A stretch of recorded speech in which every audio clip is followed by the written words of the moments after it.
Everyone, good morning. তো আজকে আমাদের দুবাইতে লাস্ট ডে, তো আজকে রাতেই ফ্লাইট। তো চলো আজ এখন যাচ্ছি ব্রেকফাস্ট করতে, তারপর মনে হয় শপিংয়ের আজকে প্ল্যান আছে। তো যাই হোক, বাপি আজকে কি অনেক কিছু কিনে দেবে মনে হয়। যাই হোক, তো চলো ব্রেকফাস্টটা করে আসি। তো আজকের ব্রেকফাস্ট আমার এটা। এই সার্কেল এগুলোকে কিমা করে না খেয়ে হচ্ছে না তোমার। এবং কিমা করে খাওয়ার কি আছে, এটা ভালো জিনিসকে হ্যাঁ নিজে নিজে বসে ছুরি নিয়ে কিমা করতে বসেছো। আমরা এখন রুমে এসে ওয়েট করছি, আমাদের 12টার সময় চেক আউট আছে, তারপর আমরা যাব শপিং করতে। তো এখন বাপি ওই জন্য এদিকে ঘুমোচ্ছে আর আমি এদিকে ফোন ঘেঁটে যাচ্ছি। আমরা অনেকক্ষণ এসেছি উপরে ব্রেকফাস্ট করে, এখন বাজছে তোমার 10:30 মতো এখানে।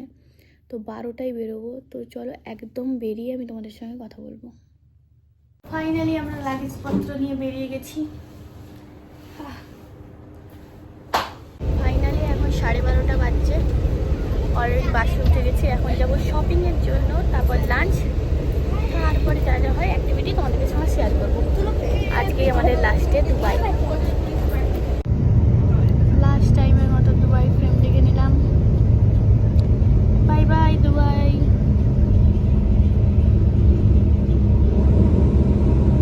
ফাইনালি আমরা এখন লাঞ্চ করতে চলে এসেছি। একজন লাঞ্চ নিয়ে নিয়েছে অলরেডি, প্রচুর খিদা পেটে, খেয়ে নিয়ে যাক।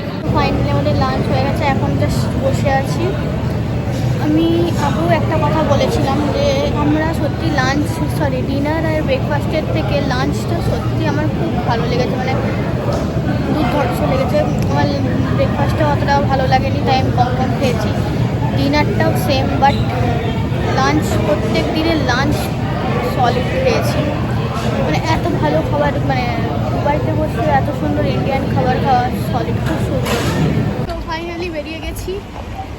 আমি আগেও যেটা বললাম যে সত্যি দুর্ধর্ষ খাবার, দুর্ধর্ষ, আমার খুব ভালো লেগেছে। আমার ব্রেকফাস্ট আর ডিনারের থেকে লাঞ্চ, মানে যতদিন ছিলাম লাঞ্চটা আমার সত্যি প্রত্যেক দিন খুব ভালো লেগেছে। এখন যাই, এবার কোথায় নিয়ে যাই, পরবর্তী ডেস্টিনেশন যেখানে যাবো সেখানে তোমাকে দেখাবো। কী বিক্রি হচ্ছে দরকার নেই, কী রোদ। আমি যা ট্যান নিয়ে ঘর যাবো না, সে আমার থেকে ভালো কেউ জানে না। মার্কেটটা দেখে মানে আমি বদলে গেলাম। অলরেডি নিয়ে নিয়েছি কটা, এখন যাচ্ছি একটু জামা কাপড় দেখতে আর কি। এখানে অনেকগুলো জিনিস নিয়েছি, কুনাফা চকলেটটা নিয়েছি, যেটা মল টাইপস। আমাদের শপিং কমপ্লিট। আর মিনা বাজারে বাপি মামাকে মনে হয় কিছু না কিনে না দেয়। এখানেই হয়ে গেছে মোটামুটি 142 গ্রাম, মানে 3,500। যাই হোক, চলো তারপর মিনা বাজারে যাই, তারপর সবার লাস্ট গোল্ড শপ। প্রথমে আমরা এসে গেছি গোল্ড শপ, মানে যে এরিয়াটায় পুরো সোনা পাওয়া যায় ওই জায়গাটাতে এসেছি। চেষ্টা করবো যদি ভিডিও করা অ্যালাউ থাকে তাহলে আমি চেষ্টা করবো ভিডিও দেওয়ার, মানে সোনাগুলোর ভিডিও করার।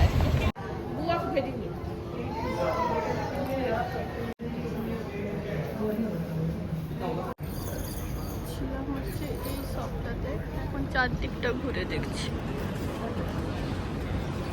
তো আমরা এখন গোল্ড শপ থেকে বেরিয়ে গেছি, সেরকম কিছু কেনাকাটি করিনি, শুধু চোখের দেখাই দেখেছি। যাই হোক, এখন যাচ্ছি হচ্ছে মিনা বাজার। তো ওখানে টুকটাক হয়তো শপিং করতে পারি, নাও করতে পারি, কারণ যত করবো তত বইতে হবে, আর লাগেজ বাড়াতে আমি চাই না। যাই হোক, তো চলো। এই পুরো এরিয়াটা, ভিতরে যা মার্কেট আছে সমস্তটা পুরোটাই গোল্ডের মার্কেট। এখানে একটা কাণ্ড হয়ে গেছে, আমরা বাসে ওয়েট করছি, একটা ফ্যামিলি, তারা হচ্ছে খুঁজে পাওয়া যাচ্ছে না তাদেরকে, তাদের লাগেজ এখানে, তো খুঁজে তো পাওয়া যাচ্ছে না, তাই জন্য আমরা এখন ওয়েট করছি বাসে বসে বসে। মনে হচ্ছে না মিনা বাজার আজকে ঘোরা হবে। তো ফাইনালি এখন আমরা এসেছি মিনা বাজার মে। আমি এখন বাপির হাতটাকে ধরে রেখেছি, কোথায় কোথায় ছেড়ে পালিয়ে যাচ্ছে আমাকে। সবাই ভাববে প্রত্যেকটা ব্লগে কেন বলছি, সত্যি আমাকে ছেড়ে পালিয়ে যাচ্ছে। যাই হোক চলো, এখানে কিছু কেনার নেই, আর কিনবো না, কারণ কিনলে লাগেজ বাড়বে, আর আমি এয়ারপোর্টে গিয়ে লাগেজ খুলতে চাইছি না। এমনিও খুলতে হবে, কিন্তু তাও লাগেজ বাড়াতে চাইছি না আমি। কলকাতার ধর্মতলার মতো জায়গাটা, যেমন কলকাতার ধর্মতলা সেম এই জায়গাটা।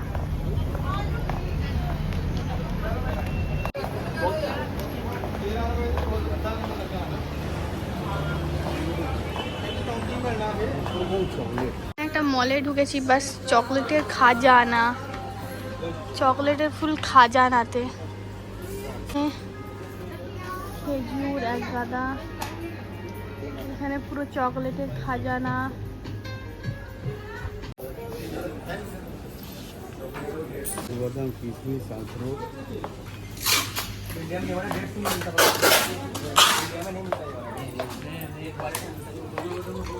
तो भंडार में चला आया, भंडार, फुल भंडार, सब भंडार है रे भाई। কোথায় একটা চলে এসেছি, পুরো একদম ভান্ডারে।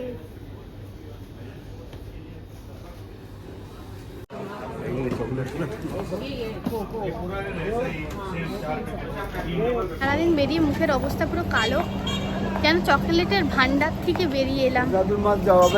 চলো, চকলেটের ভান্ডার থেকে পুরো ফিরে এলাম। চলো, মিনি গড়িয়াহাট।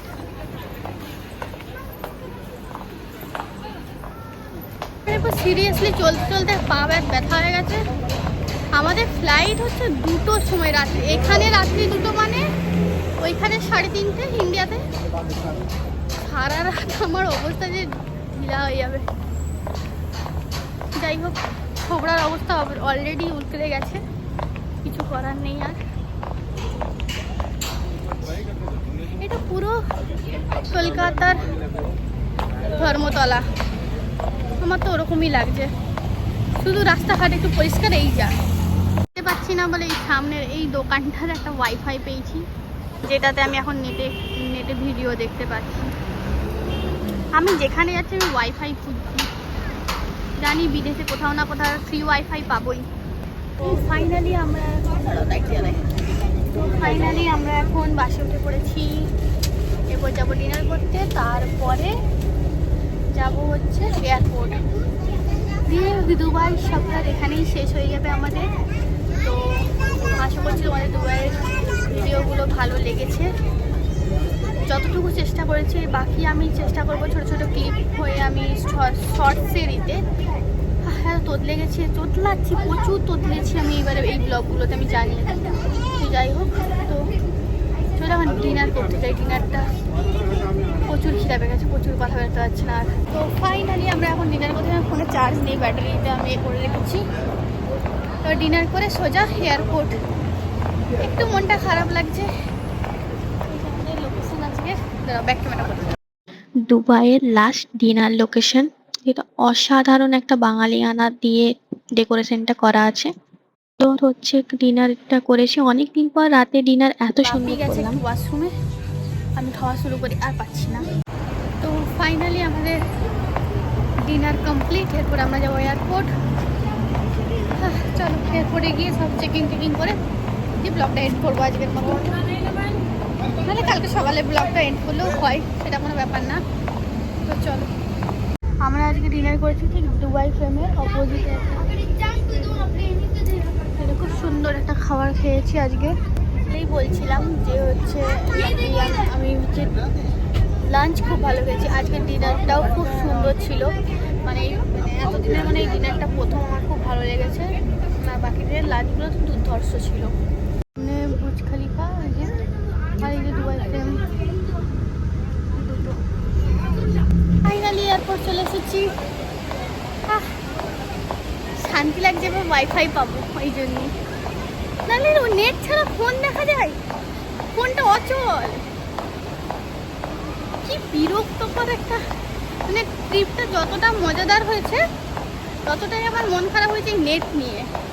তো আমাদের চেকিং ডান, মানে চেকিং বলতে লাগেজ ডান, ক্লিয়ার হয়ে গেছে। এখন যাব জানি না কী করতে, 2টা পর্যন্ত বসে থাকতে হবে, ভাবলেই কান্না পাচ্ছে। পাচ্ছি না, এরপর আমি এটাতে বসে গেছি, বাপি আমাকে লাগেজ হিসেবে টেনে টেনে নিয়ে যাবে। আমি আর হাঁটা হচ্ছে না, সকাল থেকে কম হাঁটা হয়নি, আমার পা ব্যথা করছে সকাল থেকে, কেন কদিন ধরে কম আমি হাঁটিনি।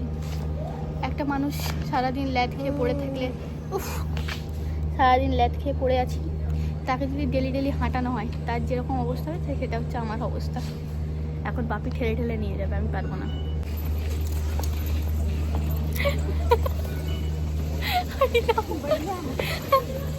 এক্সপিরিয়েন্সটা দেখে কেউ বলবে এটা এয়ারপোর্ট, আর এটা এখন রাত্রি বাজছে, রাত্রি 11:30।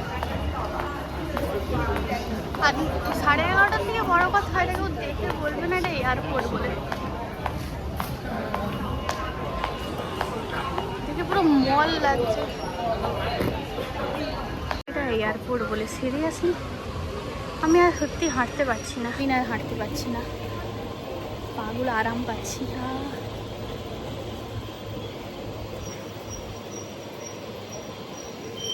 তো ফাইনালি আমার অবস্থা খুব খারাপ, আমাদের বোর্ডিং স্টার্ট হয়ে গেছে, তো ওটার জন্যই আমাদের লাইন দিতে হবে এখন। তো চলো, ওটা হয় ঘুমাবো না মুভি দেবো, দুটোর মধ্যে তো একটা করবোই। তো চলো, এইবারে আমি খুব এক্সাইটেড, আমার জানলা দিয়ে পড়েছে। এটা আমার টিকিট ছিল না, আমার বাবার টিকিট ছিল, কিন্তু আমি পেয়ে গেছি, সেটা আলাদা ব্যাপার। হ্যাঁ, যাওয়ার সময় এরকম মিস করেছিলাম, আসার সময় পেয়ে গেছি। কেমন অভদ্রের মতো ছুটছে এরা, কিছু বলার নেই, কি অবস্থা। এই জন্যই ব্যাগে এই হালাত হয় আমাদের।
কলকাতা ঢুকলাম।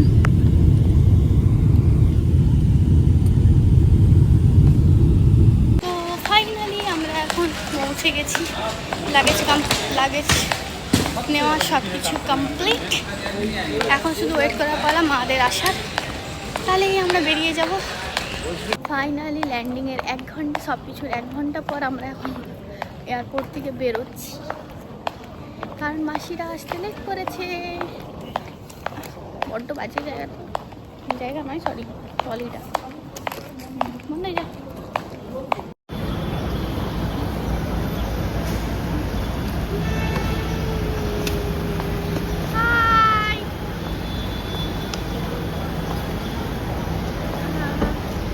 আমি আজকের ব্লগটা আমি এখানেই শেষ করছি, তো দেখা হচ্ছে নেক্সট ব্লগে। টাটা, দুবাই ব্লগ এখানেই শেষ।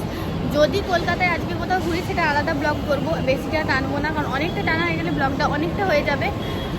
তো যাই হোক, আজকে ব্লগটা এখানে শেষ করলাম। তোমাদের কেমন লাগলো জানিও পুরো ভিডিও, সব ভিডিওগুলো দুবাইতে। টাটা, গুড বাই, আবার দেখা হচ্ছে খুব তাড়াতাড়ি নতুন একটা ব্লগের সাথে।